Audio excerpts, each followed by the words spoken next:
sisiko uno sa inyong mga radyo. Ito ang Radyo Balitang Uno.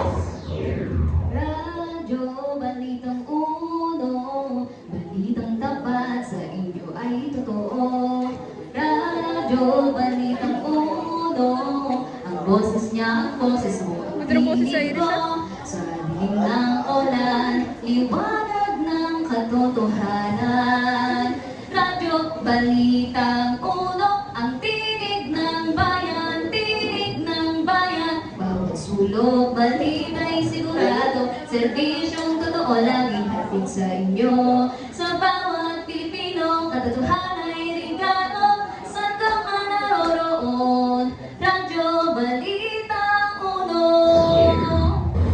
Magandang araw, Pilipino! Magandang araw, Batangas. Ako si Julia Nadante, ang inyong angkor ulo, handang emosyon at magserbisyo para sa mga Pilipino! Ako naman ang inyong ang Mordos ay sa bilar ng lalahan ng pabalikan na Ito tapat. ang Radyo Balitang Uno. Narito naman ang kaalam na balita, balitang nasyonal, panglalawigan, sports at chicken news. Ito ang Radyo 1, naglalahat ng mga balitang sigurado. Vice President Sara humingi ng ebidensya sa 30K drug warden. Roque, di na ako tago ng tago. Sabi ko naman niya sa babae patay matapos masagasaan ang kanyang dating boyfriend sa Quezon. Lalaki patay matapos pagbarilin habang natutulog sa lubong Batangas. Blue Eagles binuwian ang Lady Falcon. Abangan ang mga detalye ng balita sa pagbabalik ng Radyo Balitang Uno. Oras ngayon, 10 minuto makalipas ang alas 3 ng hapon. Marami sa atin yung nakakapunta sa pagkakalitan mula sa pagkain. Kulang na tayo sa vitamins at minerals na kailangan ng ating katawan. Ngayon, hindi na kailangan mag-alala. Ipinapakilala ang vitamins ang supplement ng binibigay sa iyo ng bagong vitamins. Araw-araw. Subscribe kasi. Mag-order ko ng vitamins. Tawag lang sa Lalo na mamaya kay Ma. mahalagang paalala ang vitamins sa hindi ng water hindi dapat gamitin panggamot sa mga sakit na sakit. Muling nagbabalik ang Radyo Balitang Uno. Vice President Sara humingi ng ebidensya sa 30K drug wardens. Magandang hapon, Julia Nadante. Balita mo, itulang mo. Nais ni Vice President Sara Duterte na makita ang ebidensya sa sinasabing 30,000 mga napatay sa war on drugs ng nataang administrasyon. Ayon kay VP Sara, kulang na sa isang piraso ng ebidensya na iniharap ng prosecution sa International Criminal Court o ICC. Hindi aniya ito sapat sa lapinong bilang ng biluman ng extrajudicial killings ng war on drugs ng dating Pangulong Rodrigo Duterte. Ayon naman sa mga human rights group, nasa 30,000 ang napatay sa madugong war on drugs, pero sa record ng pulisya, ang bilang ay nasa 6,000 lamang. How can we prove systematic killing of 30,000 victims if you do not have the names of 30,000 victims? And yet we have 181 pieces of evidence, and you don't even have 50 victims. This is 48 counts of murder, not even 50. So where is the system there of killing thousands? Ayon kay VP Sara. Ayon naman kay Atty. Cristina Conti ng National Union People's Lawyer na bumatalong sa mga biktima, in crimes against humanity, you do not need to name all the victims. Iginigit ni Atty. Conti na magandang tingnan ng Vice Presidente ang nangyari sa Monaco. Mayroon din ng third reverse trials kung saan hindi na pinagalaan ang mga pinatay. The gist of this case of crimes against humanity is the manner of killing, widespread and systematic and established by the testimony of an even just one person. Tininaw din niya ng 181 pieces of evidence ay preliminary documents lang. Ang confirmation of charges ay gagawin sa September 23, pero niniwala si Conti na ang ICC prosecutor ay trial ready. Julia Nadante para sa Balitang Uno, 95.1 Matanong Bayan, boses ng katotohanan. Roque, di na ako tago ng kago. Magandang hapon, Irish Bruel na balita mo, itulang mo. Tila nakahinga ng maluwag si dating presidential spokesman Harry Roque matapos na patanggap ang kanyang aplikasyong asylum sa The Hague, Netherlands. Sa isang pagtitipon sa nasabing bansa, sinabi ni Roque na mayroon na siyang karapatang hindi umalik sa naturong bansa at hindi na siya ipapatipor pabalik dito sa Pilipinas. Sa kadahilan ng isa na siyang asylum seeker, iginit ni Roque na hindi na siya maaaring pabalikin sa Pinas dahil tumatagal ang mga 1 taon at kalahating proseso ng asylum. Ibino niyang diniyan na mahigit 6 na buwan siyang nagtago simula nang maglabas ng warang papares sa kamara laban sa kanya. No more hiding, kita ni Roque. Dagdag pa rito, sinabi niya ng paghiling ng asylum ay nagbigay sa kanya ng proteksyon laban sa deportasyon sa ilalim ng non-Roman principle, kung saan bawal na pilit pabalikin ng mga asylum seeker habang ang kanilang aplikasyon ay nasa proseso. Irish Ruelda para sa Balitang 1, 95.1, Mata ng Bayan, Boses ng Katotohanan. 18 anyos na babae patay matapos na salsalan ng kanyang dating boyfriend sa Quezon. Narito si Rata Dexter. Balita mo, iulat mo. Carlos Lunosang sinapit na pagkamatay ng 18 anyos na babae matapos masalasaan ang kanyang dating kasintahan sa Barangay 2, Lucena City, Quezon. Kinilala ng Lucena Police ang biktima na si Janet. Ayon sa investigasyon ng pulisya, nagkita ang biktima ng suspect na si Janet, 29 anyos, tattoo artist sa isang bar sa lungsod, 3 araw matapos silang maghiwalay. Nagkaroon ng may nitang pagtatalo ang dalawa na nauwi sa labas ng bar. Ayon sa saksi, sinubukan niya paibahin ang dalawa. Gayunpaman, habang sumasakay sa kanyang pick-up truck si John, patuloy ang kanilang pagtatalo. Ngunit habang mahanda, nawala ng balanse at bumagsak sa kalsada ang biktima. Saksama ang palat, nagulungan siya ng kaliwang muliang gulong ng sasakyan. Ayon sa post ng kapatid ito, may mga basa sa katawan sa likod ng dibdib, gasgas sa binti at sugat sa ulong labo ng biktima. Agad na na-arresto ang suspect sa isinagawang follow-up operation at kasalukuyang nasa kustodiya ng Lucena City Police para sa kaukulang investigasyon at pagsampa ng kaso reckless imprudence resulting to homicide. Rata Dexter para sa Balitang 1, 95.1, Mata ng Bayan, Boses ng Katotohanan. Lalaki patay matapos pagbabalin habang natutulog sa Lubbo, Batangas. Ronnie Lorica, balita mo, iulat mo.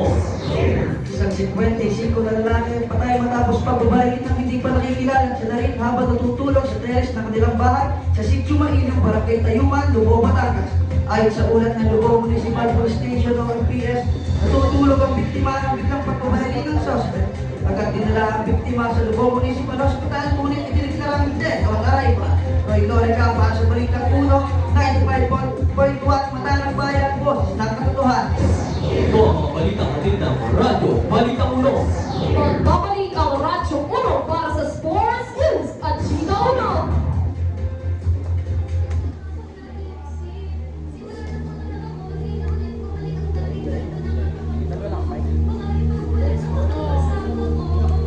May solusyon ako dyan, Angela.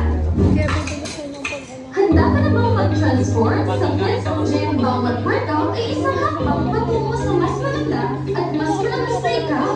Kaya ano pang hinihintay, mag-sign up ngayon at makuha ang personal free. Tara na sa Quezon Gym located sa 143 Fitness Avenue, Quezon City. Magandang araw, Pilipinas! Narito na ang Sports News! Volleyball Sports, Blue Eagles, pinuwian ang Lady Falcons. Kailang magkasya, balita mo, iulat mo. Igual na sa tingong pangatlong sunod na panalo matapos silang igrupo ang Adams University 25-23, 25-14, 25-23 sa UAAP Season 87 Women's Volleyball Tournament na nilaro sa Smart Araneta Coliseum kahapon. Nasagbuatan sa opensa sina Alexis Shana Minor, Dian Marie Luis de Guzman at David C. Pasha para ikapon ng Busigaw sa unang back-to-back win sa second round at makabawi na rin sa Lady Falcons. Dinagit ng Lady Falcons sa Blue Eagles 21-25, 20-25, 25-12, 25-15, 15-12 sa first round sa limang set na ikalabing-anim ng Pebrero. Bumaba si Minor 13 puntos mula sa 10 kills, 2 service aces at isang block habang may 12 at 10 partners ang ilang bout na Guzman at Pasha. Ayon sa pagkakasunod para sa Ateneo na mayroong 4-5 karta at sumula na ito sa number 5 sa City Standings kasama ang University of the Philippines. Solo pa rin sa tuktok ang defending champion National University na takmal ng 8-1 card. Bago ang second round ay ipanalo ng Ateneo huli nilang laro sa first round laban sa nag-iingal University of the East. Sulikat ang super rookie shine ng Marinituro ng 21 markers kasama ang 21 kills isang block pero hindi sapat para itaguloy sa panalong Adams Sun. Lumagabang sa 7th place ng Lady Falcons, hawak ang 3-6 Baraha. Kailang mag-Russia para sa Sports News, Balitang 1, 95.1, Mata ng Bayan, Boses ng Katotohanan. Maraming salamat, kailang magkasya.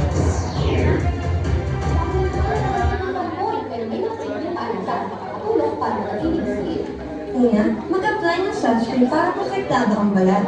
Uminom ng maraming tubig para iwas heat stroke. Kung makaranas ang heat stroke symptoms, kailangan na dalhin sa maliit na lugar ang individual at hubaran ng damit. Makakatulong din ang paglalagay ng cold compress sa mukha, ulo, batok, kilikili at pulso. Magpahinga sa mga oras na mag-init at magsapot sa magaan na damit. At kung hindi mo kaya magpahinga sa loob ng bahay, magdala ng portable fan at laging maghanap ng malamlam na lugar. Ito ang mga panala mula sa Department of Science and Technology.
ay covered by John Olsen Motor.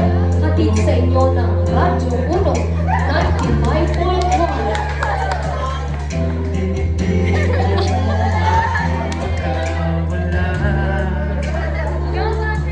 Lagi ka raw umiiyak, lagi mo raw akong hinahanap. Di ka pa rin nagbabago, mahal mo pa rin ako.